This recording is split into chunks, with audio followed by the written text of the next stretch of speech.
looking for some new grains to add to your diet? Hi, I'm Michelle from Our Conscious Kitchen. And today we're going to talk about different grains, in particular replacements for where you might normally use rice. You may not realize it, but there's actually two types of grains: true grains and pseudo grains. Pseudo grains are actually seeds, and they include things like quinoa. Yes, quinoa is actually a seed. Today, though, we're going to talk about true grains. True grains are essentially small edible fruits, usually hard on the outside, and they're harvested from grassy crops. Grains grow on top of the plant, and they include wheat, oats, rice, and barley. We're going to talk about 5 types of interesting and healthy grains. My intent is to give an overview, a really simple overview of what some of the options are for a general understanding of what these grains are and how they compare to each other. And to rice, of course. Hi, Dalip. Hi, Deborah. Hi, how you guys doing today? Good to see you here. Ready for a really interesting talk about some grains? So, yeah, I've got some really fun stuff set up today. So let's begin. So the first grain that I want to talk about is called bulgur. Bulgur comes from whole wheat grains, and it's usually durum wheat. So it's been eaten for about 4,000 years. So to make bulgur that you see in the stores, the grains are usually first parboiled and steamed, and then they're dried before they're cracked into different textures. You can find bulgur in a lot of different sizes, actually.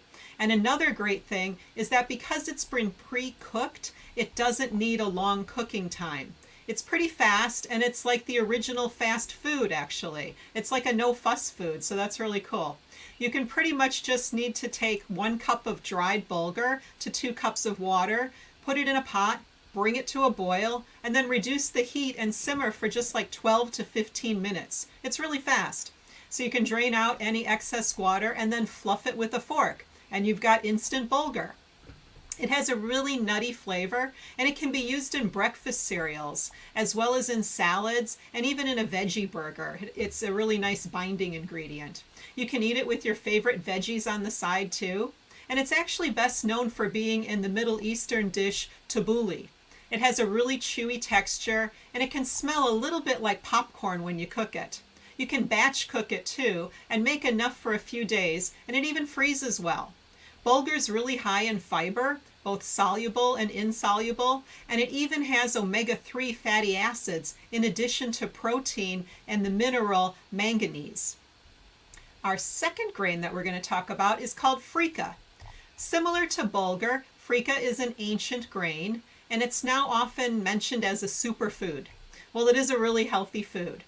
Frica is actually a process, though, rather than a type of grain. It's an essential wheat. It's usually durum wheat that's been harvested early. And when the grains are still green and they're very tender, the kernels are picked and then they're parched, roasted or smoked, dried and rubbed. So it's actually that process that's called Frica that actually gives it its name. It gets a grassy, smoky flavor too because of how they roast and smoke it. It has a really chewy texture as well. And the grain's been eaten as far back as 2,300 years ago. Until it recently became popular in the US and we started hearing about it in the news, it was mostly eaten in the Mediterranean and in the Middle Eastern cuisine, particularly in Lebanese and Egyptian food. You can buy it either cracked or whole, and the whole version takes about 45 to 50 minutes to cook. The cracked version's just broken into smaller parts and cooks in about half the time as the whole. You might be wondering if it's still a whole grain, though, if it's been cracked, and the answer here is yes, it is. It's really easy to cook. You just combine it with some water, usually 1 part Frica to 2 or 2.5 parts water. You can cook it like rice in one of 2 ways. You can either use less water and cook it until all the cooking water is absorbed into the grain, or cook it with more water like you do with pasta, and then drain it when it's done. Best of all, you can cook some, and again, you can make enough for a few days, and it keeps really well refrigerated. Similar to the idea behind eating nutrient-packed sprouts too, like broccoli sprouts, Frica is really high in vitamins, minerals, and fiber. If you think about the broccoli sprout and why we think that it's healthy, it's because it's a really dense little, body of combined nutrient. It hasn't grown into that full broccoli yet, but it still has all those nutrient packed in the small little space of the sprout. Frica is kind of the same way because we pick it when it still has more nutrients, not after the plant has grown and it's been harvested and fully ripened. It has more fiber too than either brown rice or quinoa. Studies have shown that Frica is good for gut digestive health, and it contains resistant starch and feeds your good gut bacteria too.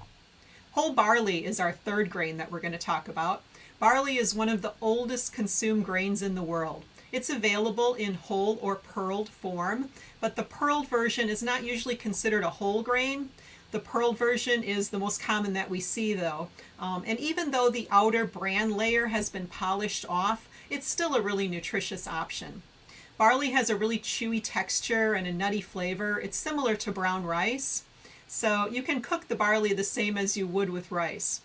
Use 1 cup of barley to 2 cups of water, very similar to the other 2 grains, and simmer for 30 to 40 minutes. Then fluff it with a fork and you can serve it. You can also pre-soak it too for an hour or even overnight, and you'll cut the cooking time in half down to about 15 minutes. It's popularly known in that barley soup that we always hear about, yet you can use it as you would in rice. You can put it with Indian curries, you can put it next to vegetables that you may stir fry quickly. You can also put it with a salad, and of course there's the soup option. It's high in minerals, B vitamins, as well as fiber here. So our fourth grain today is called kamut. So this is another ancient wheat, and it has a really fascinating backstory actually.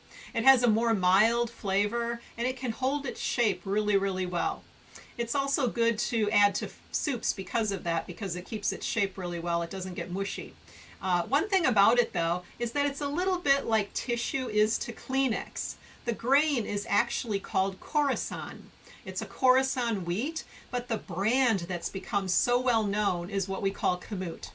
And there's a little story behind how it became so commercially popular too that's kind of interesting. Back in 1949, some of the grains were given to an American airman who was stationed in Portugal from someone who claimed they were from an Egyptian tomb. Most likely they were bought at a street market in Cairo, but the airman sent back the seeds to his father in Montana, where within 6 years the family had grown those seeds into a small crop. It kind of became very popular in the region there, and then there was this gentleman, a 16-year-old man named Bob Quinn, and he saw the grain at that time in the markets locally. But soon the grain faded in popularity. So Bob had gone on to earn his PhD in plant biochemistry at UC Davis, and one day when he was eating a bag of corn nuts, he saw that the corn nuts were made from a giant corn. So he'd remembered the grain that he had seen years ago, which actually was a big grain, and he contacted the corn nut company to see if they might be interested to make a snack from giant wheat. They were initially interested, but upon learning that there was limited supply, they didn't really pursue the project. But not to be deterred, Bob returned back to the family farm, and he set out growing the few grains that he had, year after year, into a really large organic crop. The grain was eventually introduced to the health food market in 1988. So kind of fascinating, like from Egypt to our health food stores today. Like the other ancient grains, kamut's high in fiber, protein, minerals, and vitamins. It has a really rich, nutty taste with a firm texture. And it's a large grain, as I said, about 3 times the size of rice, but yet it can really be used in many of the same ways that rice is used.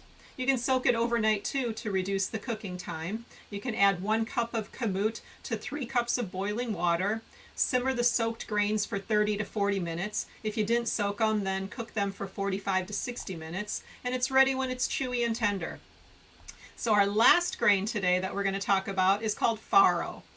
Faro is another high protein, high fiber ancient grain that's really close to barley in texture and taste. It's soft and it's chewy, and it has a nutty taste. So in the US it's sold pearled, which means that the bran has been removed from the outside, so it needs less cooking time. But in Italy, they actually sell it as whole faro in a lot of places, and that's become really popular in their cuisine there. It works well as a risotto, no surprise, and it can step in where you would normally use rice too. Another thing that's great about it is that it won't get mushy if you cook it a little too long. You can soak it overnight for a shortened cooking time, just like some of the other grains we've talked about. And you can cook 1 cup of faro with 3 cups of water. If unsoaked, cook for 30 minutes, and if you soak it, it only takes 15 minutes. A 1/2 cup serving of whole faro has 6 grams of fiber, but the pearled variety still has about 4.5 grams of fiber, so that's pretty high for a grain. It's also a good source of protein, and it has iron and calcium. So, those are the 5 grains we're talking about today that you can use to replace rice, or you can use in a lot of other places actually. If there's any questions, I'll give it a minute or two in the chat to see if anybody has any questions. And while we wait for that, I actually have 2 recipes today, one that uses Frica and one that has barley in it. And no, it's not a barley soup. If you go to the link that I'll put in the chat, you'll get both, so you'll be signing up for my new email newsletter list as well. So let me just paste this here. All right, there it is. Okay, cool. All right, so if you're on my weekly email list, you're actually going to be getting a newsletter every week, and then you'll get other information about how the taste of food intersects with the science of nutrition. Oh, it said error has recurred. Oh, I don't know if you guys can, yeah, you guys should be able to see the link, I think. It's showing up, but then it's got an error message beneath. Oh, well, I don't know. It looks like it's there. If not, I'll put it in later when this goes to replay on Facebook and YouTube. So, but anyhow, for now, have a good day, and I'll see you next week. Thanks.